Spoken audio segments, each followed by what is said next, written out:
భారతదేశంలో ఒక స్ఫూర్తి సాంప్రదాయము, అన్ని సమూహాల యొక్క కలయిక, అన్ని మతాల యొక్క సహజీవనము ఏ విధంగా స్ఫూర్తినిస్తుందో, గాంధీ అనే పదము, గాంధీ కుటుంబం కూడా ఈ దేశానికి ఆ స్ఫూర్తినిచ్చింది.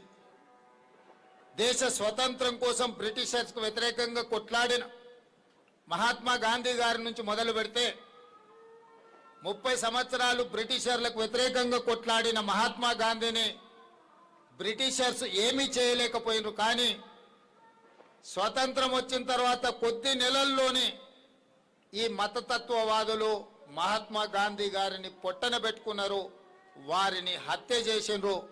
అంటే మహాత్మా గాంధీ గారిని హత్య చేసిన వాళ్ళు బ్రిటిషర్స్ కంటే కూడా ప్రమాదకరమైన వ్యక్తులు అని చెప్పి ఈరోజు మనము చర్చించుకోవాల్సిన అవసరం ఉన్నది.